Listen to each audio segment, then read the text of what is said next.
سرکار کالی کملی والے نے ارشاد فرمایا خاص طور پر پوری سورت کے اندر یہ والی جو آیت ہے فاستقم کما امرت، جیسے تجھے اللہ نے کہا ویسے سیدھے ہو کر کے رہو. بڑا مشکل کام ہے، جیسے اللہ نے کہا ویسے رہ جانا. یہ نبی کا کمال کہ اللہ اسے توفیق مرحمت فرماتے ہیں. بندے سے بھی یہ اللہ رب العزت کی فرمان ہے کہ جتنا تم سے ہو سکے مستطاعت، جتنا تم سے ہو سکے اتنا تم بھی اس کے اندر کمی نہ رکھو. تو میرے دوستو حکم کیا دیا گیا؟ فاستقم کما امرت ومن تاب معك ولا تطغوا. یاد رکھو جیسا حکم دیا ویسے ثابت قدم رہو، اور جو آپ کے ساتھ توبہ کرنے والے رجوع کرنے والے یعنی ایمان والے ہیں ولا تطغوا، کسی قسم کی سرکشی نہ دکھاؤ. انہ بما تعملون بصیر، وہ جو کچھ تم کرتے ہو اللہ سب کچھ کو دیکھ رہے ہیں. ولا ترکنوا الی الذین ظلموا فتمسکم النار، یاد رکھنا ظالموں کی طرف تمہارے اندر جھکاؤ نہیں ہونا چاہیے، بد کرداروں کی طرف، بے ایمانوں کی طرف، بے دینوں کی طرف ان کے بارے میں دل کے اندر کوئی حمایت کے جذبات نہیں ہونے چاہیے. فتمسکم النار، یاد رکھنا اگر ظالموں کے حمایت پہ تم لگ گئے تو جہنم کی آگ تمہیں چھو کر کے رہے گی. ما لکم من دون اللہ من اولیاء ثم لا تنصرون، اللہ کے سوا کوئی دوسرا تمہارا سرپرست والی وارث نہیں بن سکے گا اور تمہاری مدد بھی نہیں کی جائے گی. واقم الصلاۃ طرفی النہار وزلفا من اللیل، نماز کو قائم کرو دن کے دونوں حصوں میں اور رات کے کچھ حصوں میں. ان الحسنات یذهبن السیئات ذلک ذکری للذاکرین، پانچوں نمازوں کا تذکرہ اس آیت کے اندر موجود ہے.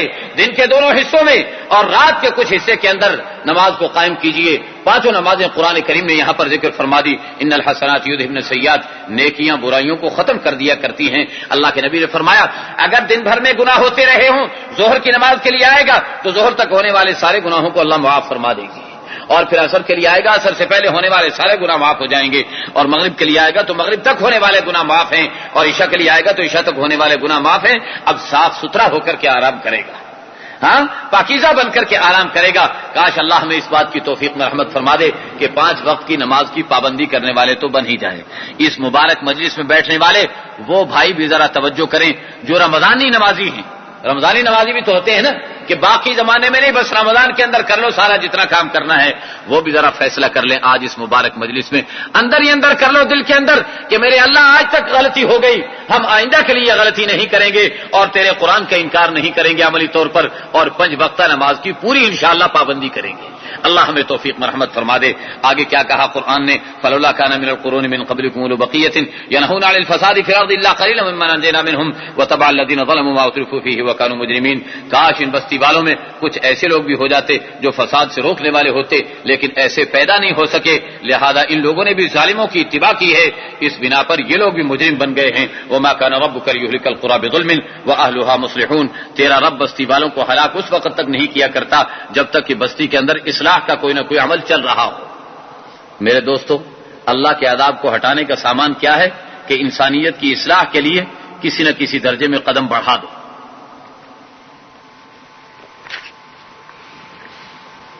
اس میں کوئی مخصوص اپنے ساتھ نہ لگائے کہ ہم اصلاح کر رہے ہیں دوسرے نہیں کر رہے.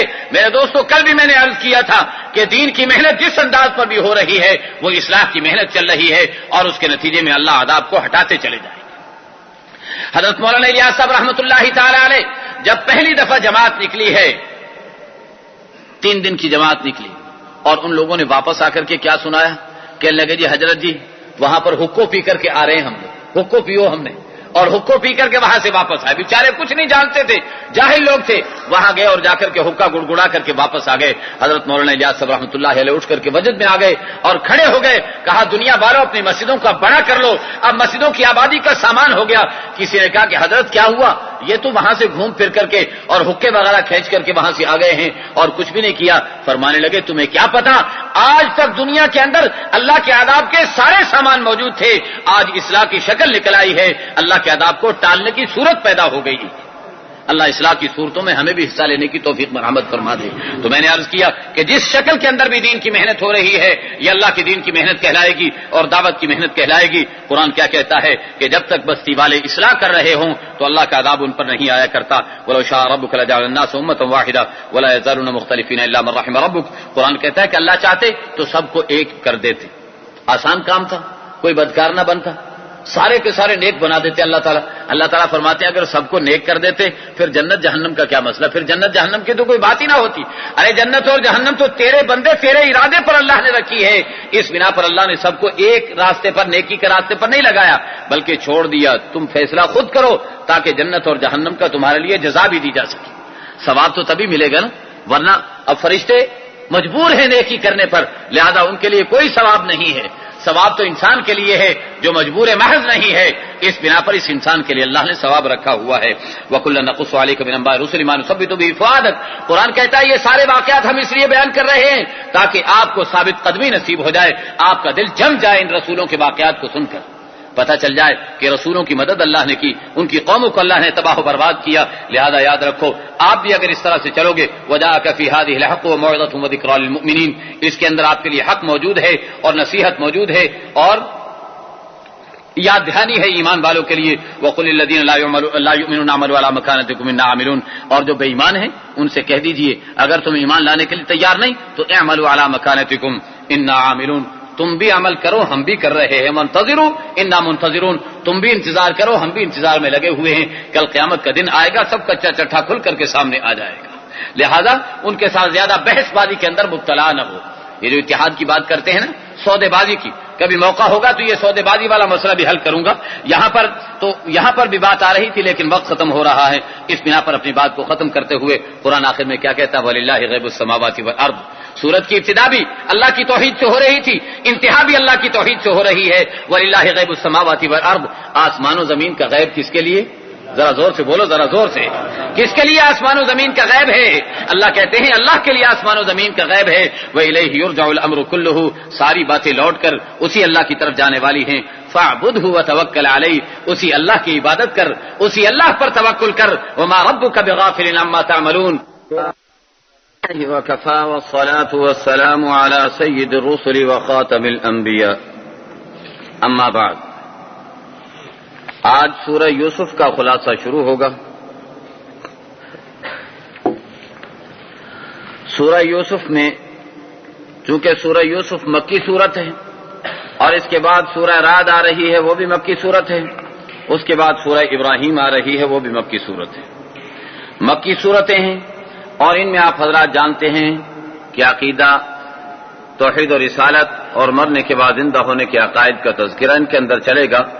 سورہ یوسف میں خاص طور پر رسالت کے موضوع کو مد نظر رکھا گیا ہے اور رسالت کے موضوع پر زور دیا گیا ہے، اور قرآن کریم نے اس میں جو واقعہ بیان فرمایا ہے اس واقعے کو قرآن نے خود ہی اپنی زبان میں احسن القصص کا نام دیا ہے، بہترین واقعہ، بہترین واقعہ اور قصہ اللہ رب العزت خود بیان فرما رہے ہیں، رب کائنات فرما رہے ہیں کہ میں خود بیان کرتا ہوں اور ایک بہترین واقعہ تمہیں سنا رہا ہوں۔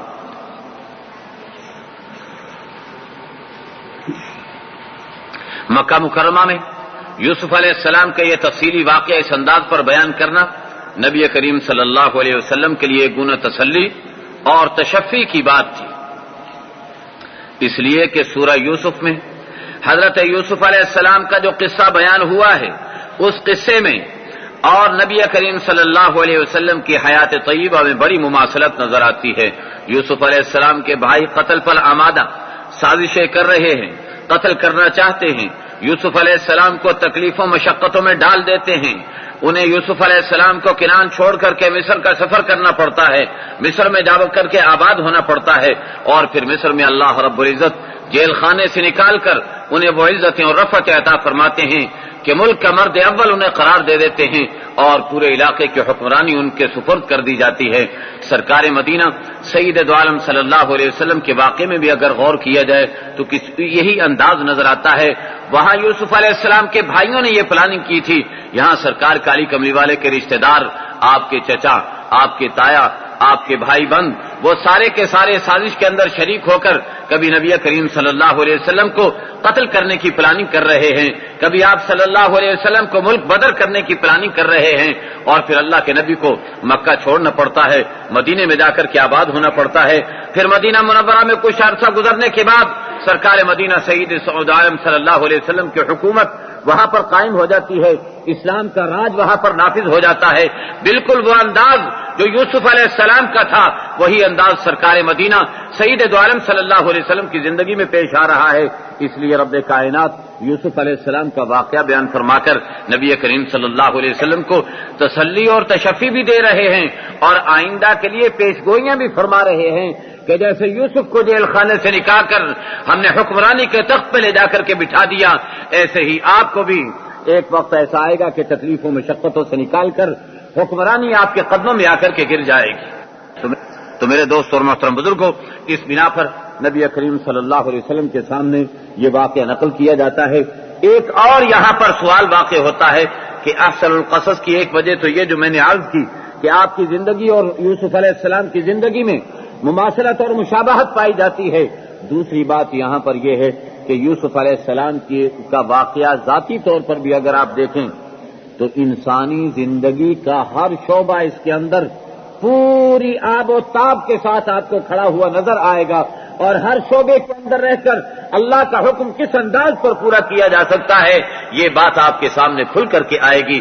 انسانی زندگی میں انسان بیٹا ہے، بھائی ہے اور خامند ہے اور باپ ہے اور بھائی بن رہا ہے دوسرے کا، یہ ساری کی ساری انسانی زندگی کے اندر یہ مرحلے اور یہ سارے کے سارے موقع آتے ہیں، پھر انسان کے قدموں میں اقتدار آتا ہے۔ یہ انسانی زندگی کی معراج اور اعلیٰ ترین منزل سمجھی جاتی ہے۔ یہ سارے واقعات جو انسانی زندگی میں پیش آ سکتے ہیں، اور انسانی زندگی کا کوئی بھی شعبہ آپ لے لیجئے، وہ شعبہ حضرت یوسف علیہ السلام کے واقعے کے اندر پوری آب و تاب کے ساتھ ہمیں نظر آتا ہے۔ اس بنا پر قرآن کریم نے اس واقعے کو احسن القصص قرار دیا ہے کہ ہم تمہیں بہترین قصہ بیان کر رہے ہیں جس میں تمہاری زندگی کے ہر شعبے کے لیے قرآن کریم رہنمائی دے رہا ہے اور تمہیں راہ راست بتا رہا ہے۔ مجھے یاد پڑتا ہے ہمارے ایک استاد تھے ڈاکٹر فتح الرحمان، ہمیں تربیہ اسلامیہ کا موضوع پڑھایا کرتے تھے مدینہ یونیورسٹی میں، خود سودان کے تھے۔ کہنے لگے کہ ایک استاد جامعہ ازہر میں سورہ یوسف کی تفسیر پڑھا رہے تھے، دوسرا وہاں سے گزرا، وہ کمیونسٹ خیالات کا آدمی تھا دوسرا استاد جو تھا، اور وہ قرآن پاک پر اعتراضات کرتا ہی رہتا تھا۔ کہنے لگا بھلا اس سے آپ کیا عبرت بیان کریں گے جس میں یوسف اور زلیخا کا واقعہ ذکر کیا جا رہا ہے، اس سے نوجوانوں کو آپ کیا سبق پڑھائیں گے؟ تو انہوں نے فی الفور جواب دیا کہ نوجوانوں کو یہ سبق دیا جائے گا کہ اگر ایک عورت جو ملک کے اندر خاتون اول کہلانے والی ہو اور وہ کسی نوجوان کو اپنی طرف دعوت دے رہی ہو اور اپنی طرف بلا رہی ہو، نوجوان ایسے موقع پر اس سے یہ کہہ دے کہ انی اخاف اللہ رب العالمین، میں اللہ کے ڈر کے مارے تیری طرف نہیں آ سکتا، یہ اس نوجوان کو اعلیٰ کردار کی تعلیم دے رہی ہے۔ قرآن کریم کی یہ صورت نوجوانوں کے لیے روشنی کا مینار ہے، نوجوانوں کو یہ تعلیم دینے کے لیے کہ نوجوان اپنی جوانی کی اگر تو نے حفاظت کرنی ہے، اپنی زندگی کی اگر تو نے حفاظت کرنی ہے تو یوسف علیہ السلام کی زندگی میں غور کر لے۔ حسن اور پوری دنیا کی زیب و زینت، دنیا بھر کی ہر چیز یوسف علیہ السلام کو اللہ نے عطا فرما رکھی تھی۔ سرکار فرماتے ہیں جب میں نے معراج کی رات میں یوسف علیہ السلام کو دیکھا تو میں نے دیکھا کہ قد اعطی شطر الحسن، شطر الحسن، حسن اور خوبصورتی اعلیٰ درجے پر یوسف علیہ السلام کو عطا کی گئی تھی، لیکن اس ساری حالتوں کے باوجود یوسف علیہ السلام نے جو پاک دامنی اور پاک بازی کا مظاہرہ کیا ہے، ان کے دشمن بھی چلا اٹھے اور پکار اٹھے کہ بددیانتی ہماری تھی، یوسف بے قصور تھا۔ میرے دوست اور محترم بزرگوں، اس بنا پر یوسف علیہ السلام کے واقعے کو قرآن کریم نے احسن القصص کا نام دیا ہے۔ واقعہ کیا ہوا تھا؟ یوسف علیہ السلام نے خواب دیکھا کہ مجھے 11 ستارے اور سورج اور چاند میری طرف سجدہ ریز ہو رہے ہیں۔ باپ نے کہا کہ یہ خواب بڑا اچھا خواب معلوم ہوتا ہے، لیکن اپنے بھائیوں کے سامنے نہ بیان کر دینا، وہ تجھ سے حسد کریں گے۔ لیکن ہوا یہی، انہیں بھلک پڑ گئی بھائیوں کو، اور انہوں نے دیکھا کہ یوسف علیہ السلام بہت زیادہ توجہ رکھتے ہیں، یعقوب علیہ السلام بہت زیادہ توجہ رکھتے ہیں یوسف علیہ السلام کی طرف۔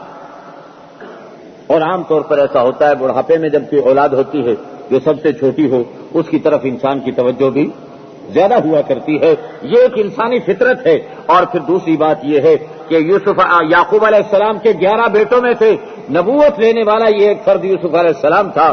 اس بنا پر بھی ان کی طرف یعقوب علیہ السلام کی توجہ زیادہ تھی، لیکن دوسرے بھائیوں کو گوارا نہیں تھا. انہوں نے سازشیں شروع کر دی. بڑا لمبا چوڑا ان کا واقعہ.